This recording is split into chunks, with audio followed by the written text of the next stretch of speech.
তো বন্ধুরা, welcome to just sports Bangla. আশা করি তোমরা সবাই ভালো আছো, আমিও ভালো আছি। আজ মেনলি এই ভিডিও আলোচনা করব কলকাতা নাইট রাইডার্সকে নিয়ে যে বড় বড় আপডেট বা রিপোর্টগুলো বেরিয়ে আসে কলকাতার অন্দরমহল থেকে, বড় সোর্স থেকে যে আপডেটগুলো বেরিয়ে সেটাকে নিয়ে কিন্তু আজ কিন্তু এই ভিডিওটা আলোচনা করব।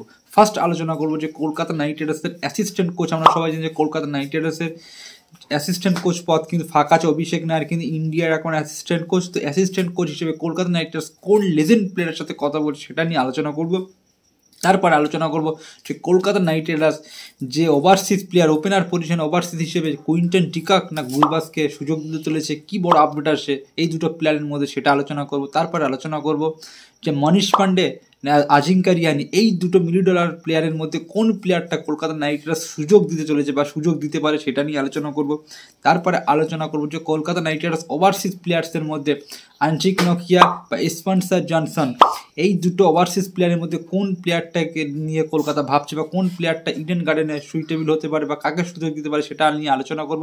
তারপরে আলোচনা করব যে কলকাতা নাইট রাইডার্স কি উমরান মালিককে কি আদৌ কি সুযোগ দেবে বা উমরান মালিকের সঙ্গে কলকাতা নাইট রাইডার্স কতদিন ধরে কাজ করছে বা উমরান মালিককে নিয়ে কলকাতা যে বোলিং কোচ কী বার্তা দিয়েছে সেটা নিয়েও কিন্তু A to Z আলোচনা করব।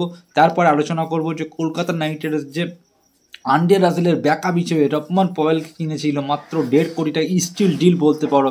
সেই রবমান পয়েলকে হয়তো কলকাতা নাইট রাইডার্স প্লেইং 11-এ হয়তো চান্স দিতে পারে, সেটা নিয়েও তারা কিন্তু চিন্তা ভাবনা ভাবছে। তো এই সবগুলো নিয়েই কিন্তু আজ কিন্তু মূল কিন্তু ভিডিওটা আলোচনা করব যে কলকাতা নাইট রাইডার্স কীভাবে কিন্তু তাদের প্লেইং 11টা তৈরি করতে। তার আগে তোমাদের কাছে আমার একটা রিকোয়েস্ট, প্লিজ তোমরা আমার চ্যানেলে নতুন আসলে প্লিজ জাস্ট স্পোর্টস বাংলা এই চ্যানেলটা সাবস্ক্রাইব করবে, আর ভিডিওটা যদি ভালো লাগে তাহলেই কিন্তু ভিডিওটা লাইক করবে, ঠিক আছে? তো আর দেরি না করে ফার্স্ট টপিক আলোচনা করি। ফার্স্ট টপিক যেটা নিয়ে আলোচনা করবো সেটা হচ্ছে কলকাতা নাইট রাইডার্স। দেখো, আমরা সবাই জানি যে কলকাতা নাইট রাইডার্স কিন্তু তাদের যে ওপেনার পজিশনে কিন্তু নেক্সট জেন যে চ্যাম্পিয়ন ছিল, নেক্সট জেনে কিন্তু তারা ওভারসিজ প্লেয়ার সাথে কিন্তু তৈরি করেছিল সুনীল নারিনের একটা জুটি, সেটাই কিন্তু আবারও কিন্তু তারা কিন্তু করতে চলেছে। তো রিপোর্টার সাথে তারা কিন্তু গুরবাজ বা কুইন্টন ডিকক, এই দুটো ওভারসিজ প্লেয়ারের মধ্যে একটা প্লেয়ারকে কিন্তু মেবি কিন্তু সুযোগ দেবে। তবে কাকে সুযোগ দিতে পারে? দেখো, কুইন্টন ডিকক কিন্তু দারুণ কিন্তু ব্যাটিং করছে, দারুণ কিন্তু ফর্মে আছে। অনেকে হয়তো তোমরা কমেন্ট করছো দাদা কুইন্টন ডিকক তো সে কিন্তু অবসর নিয়ে নিয়েছে তার আন্তর্জাতিক ক্রিকেট থেকে। দেখো, কুইন্টন ডিকক কিন্তু মাত্র তার 31 বছর বয়স। জর্জ বাটলার কিন্তু সে কিন্তু তার মানে সব থেকে বেস্ট খেলেছিল কিন্তু সে কিন্তু 32-33 বছর বয়স থেকে। তো কুইন্টন ডিকক সবে তার 31 বছর বয়স, সে কিন্তু এখনও তার আরামসে কিন্তু সে 5-6 বছর ক্রিকেট খেলতে পারবে। তো সবে তার শুরু, ঠিক আছে? তো কুইন্টন ডিকক দারুণ খেলছে। T20 ওয়ার্ল্ড কাপে কিন্তু সে কিন্তু মেবি কিন্তু হাইয়েস্ট রান গেটার 4th নম্বরে ছিল। তারপরে যে 50 ওভারের ওয়ার্ল্ড কাপে কিন্তু সে কিন্তু 3 নম্বর না 4 নম্বর পজিশনে ছিল। তো কুইন্টন ডিকক কিন্তু দারুণ প্লেয়ার। ইডেন গার্ডেনে কিন্তু সে যে ইডেন গার্ডেনে কিন্তু যেসব ব্যাটসম্যানরা তারা পেসের বিরুদ্ধে খেলতে ভালোবাসে সেসব প্লেয়ারদের কিন্তু প্রচুর এফেক্টিভ হতে পারে। তো কুইন্টন ডিকক কিন্তু দারুণ কিন্তু ইডেন গার্ডেনে খেলতে চলেছে। তো কুইন্টন ডিকককে কিন্তু কলকাতা নাইট রাইডার্স কিন্তু ফার্স্ট প্লেইং 11 আনতে চলেছে।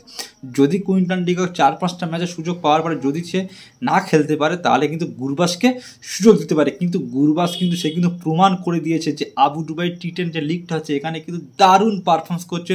এখানে কিন্তু ফিল সল্ট, জর্জ বাটলার বড় বড় প্লেয়ার আছে। তো সেই প্লেয়ারদের মধ্যে কিন্তু টপ রানের কিন্তু স্কোর করেছে, কিন্তু সব থেকে বেশি রান করেছে কিন্তু এই T10 লিগে কিন্তু গুরবাজ। 282 না 288 কিন্তু রান করেছে, সবার হাইস্ট রান কিন্তু গুরবাজ করেছে। 180-70 স্ট্রাইক রেটে কিন্তু ব্যাট করছে, বিধ্বংসী খেলছে।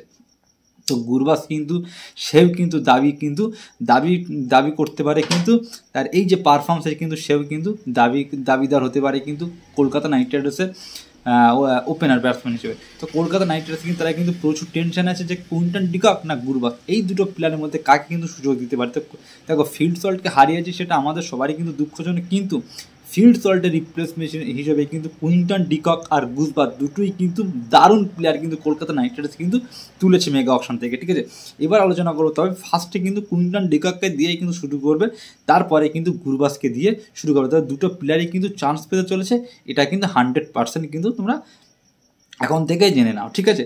এবার আলোচনা করবো যে মিডল অর্ডারে আজিঙ্কা রিয়ানি না মনীষ পান্ডে, এই দুটো প্লেয়ারের মধ্যে কোন প্লেয়ারটাকে সুযোগ দিতে পারে, কোন এক্সপিরিয়েন্স প্লেয়ার। দেখো আমরা সবাই জানি যে ভেঙ্কটেশা, রিঙ্কু সিং, আংখ্রি শকবঙ্গি সব কিন্তু ইয়াং প্লেয়ার, তো একটা কিন্তু এক্সপিরিয়েন্স প্লেয়ার যে কিন্তু অ্যাঙ্কার রোলে খেলতে পারে, সেটা শ্রেয়াস আয়ারের রোলটা ভূমিকাটা সে কিন্তু পালন করতে পারে, সেটা কিন্তু আজিঙ্কা রিয়ানি আর মনীষ পান্ডে, এই দুটো প্লেয়ারের মধ্যে একটা প্লেয়ার কিন্তু এই ভূমিকাটা পালন করতে পারে।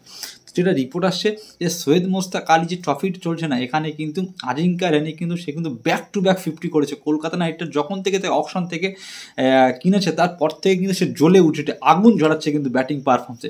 তো আজিঙ্কা রিয়ানি কিন্তু সে কিন্তু প্রুভ করছে সে কিন্তু আইপিএলে কিন্তু কলকাতার প্লেইং ইলেভেনে কিন্তু ডিজার্ভ করছে এই মুহূর্তে। আর চেন্নাই সুপার কিংসের হয়ে কিন্তু দারুণ কিন্তু 2 বছর কিন্তু পারফরমেন্স করেছে কিন্তু আজিঙ্কা রিয়ানি। তো আজিঙ্কা রিয়ানি আর মনীষ পান্ডেও কিন্তু দারুণ পারফরমেন্স করেছে সৈয়দ মোস্তাক আলী ট্রফিতে। তবে যেটা রিপোর্ট আসছে যে কলকাতা নাইট রাইডার্স কিন্তু যে শ্রেয়াস আয়ারের জায়গাটায় কিন্তু আজিঙ্কিয়া রাহানেকে কিন্তু তার এক্সপিরিয়েন্সটা কিন্তু অভিজ্ঞতাটা কিন্তু কাজে লাগাতে পারে কিন্তু 4 নম্বর পজিশনে, যেটা রিপোর্ট আসছে, ঠিক আছে। তো ফার্স্টে কিন্তু কলকাতা নাইট রাইডার্স কিন্তু আজিঙ্কিয়া রিহানিকে দিয়েই কিন্তু শুরুটা করবে, যেটা রিপোর্ট আসছে। এবার তোমাদের সামনে আমি আলোচনা করব যে ওভারসিজ ফাস্ট বলারের মধ্যে মিচেল স্টার্ককে রিপ্লেসমেন্ট হিসেবে আন্টিক নকিয়া না স্পেন্সার জনসন, এই দুটো ওভারসিজ প্লেয়ারের মধ্যে কোন প্লেয়ারটাকে কলকাতা নাইট রাইডার্স সুযোগ দিতে পারে। দেখো রিপোর্ট আসছে যে আন্টিক নকিয়াকে কিন্তু কলকাতা নাইট রাইডার্স কিন্তু 2019 সালে কিন্তু নিয়েছিল কিন্তু আন্টিক নকিয়াকে, এই সাউথ আফ্রিকার এই পেসার কিন্তু সে কিন্তু 150 কিলোমিটারে কিন্তু গতিতে কিন্তু কন্টিনিউ কিন্তু বল ফেঁকতে পারে। ইডেন গার্ডেনে কিন্তু যেসব বল কিন্তু স্পিডে বল করতে পারে, যাদের কিন্তু পেস আছে, সুইং বল করতে পারে, ইয়ার্কার বল করতে পারে, তারা কিন্তু ইডেন গার্ডেনে কিন্তু মারাত্মক হতে পারে। তো সেটা কিন্তু আন্টিক নকিয়া, সে কিন্তু 2 বছর তার ইঞ্জুরির জন্য কিন্তু তার নামটা আমরা সবাই কিন্তু প্রায় মুছে গিয়েছিল। তো সে কিন্তু এখন পুরো 100% কিন্তু ফিট আছে। T20 ওয়ার্ল্ড কাপেও দারুণ বল করেছে, এমন কিন্তু যেসব জায়গায় সে লিগ খেলছে সেখানে কিন্তু দারুণ পারফরমেন্স করছে, সঠিক ইয়ার্কার করছে, সে কিন্তু দারুণ ফর্মে আছে। তো যেটা রিপোর্ট আসছে যে নকিয়া কিন্তু কলকাতা নাইট রাইডার্সের কিন্তু ফার্স্ট প্লেইং ইলেভেনে কিন্তু আসতে চলেছে। আর নকিয়া কিন্তু যে যখন দিল্লি ক্যাপিটালসে প্রথম যে 2 বছর বল করেছিল, তার বলে কিন্তু বড় বড় ব্যাটসম্যান কিন্তু খেলতে কিন্তু ভয় করতো, সেরকম কিন্তু বল কিন্তু করতে পারে কিন্তু নকিয়া, ঠিক আছে। যদি নকিয়া যদি 2-3-4টে ম্যাচে যদি ভালো পারফর্ম না করতে পারে, তাহলে কিন্তু কলকাতা নাইট রাইডার্সে কিন্তু মিচেল স্টার্কের মতন একটা বল আছে, অল্প বয়স ছেলেটার নাম হচ্ছে স্পেন্সার জনসন, যে প্লেয়ারটা কিন্তু যে দ্য 100 যে ইংল্যান্ডের যে 100 বলের যে টুর্নামেন্ট হয়, এখানে কিন্তু ফিল সল্ট আর জস বাটলার এই দুটো তাবদস্ত T20 ব্যাটসম্যানকে কিন্তু তারা কিন্তু 20টা বল কিন্তু বিট করেছিল, 20টা বলে কিন্তু 1 রান দিয়েছিল জস বাটলার আর ফিল সল্টকে, ঠিক আছে। তো এই স্পন্সর জনসন সে কিন্তু ইয়ার্কার করতে পারে, সেও কিন্তু 140-45 কিলোমিটারে কন্টিনিউ বল করতে পারে, বাউন্স বল করতে পারে, দারুণ কিন্তু সুইং বল করতে পারে, দারুণ কিন্তু বলার। তো যেটা রিপোর্ট আসছে যে ফার্স্ট প্লেইং ইলেভেনে কিন্তু আন্টিক নকিয়াকে সুযোগ দেবে, ঠিক আছে। যদি কলকাতা নাইট রাইডার্স রবমান পয়েলকে খেলাতে যায় বা খেলানো হয়, দেখো ধরো কোনোদিন কলকাতা নাইট রাইডার্স তারা সুনীল তোমার নিচের দিকে রিঙ্কু সিং, রামানদীপ সিং, আন্দ্রে রাসেল, তোমার রবমান পয়েল, এই 4টে তোমার ফিনিশার ব্যাটসম্যানকে যদি তারা সুযোগ দেয়, ঠিক আছে, ব্যাটিং ডেটটা যদি আরও বাড়ায়, তাহলে রবমান পয়েলকে সুযোগ যখন দেয়, তাহলে কিন্তু কলকাতা নাইট রাইডার্স তখন কিন্তু উমরান মালিকের সঙ্গে কিন্তু যেতে পারে। তখন হয়তো ওভারসিজ ফাস্ট বলারের জায়গায় উমরান মালিককে সুযোগ দিয়ে তখন কিন্তু একটা ব্যাটসম্যান হিসেবে কিন্তু অতিরিক্ত ব্যাটসম্যান হিসেবে হয়তো ইম্প্যাক্ট প্লেয়ার হিসেবে কিন্তু অতিরিক্ত ব্যাটসম্যান হিসেবে রবমান পয়েলকেও কিন্তু ইউজ করতে পারে।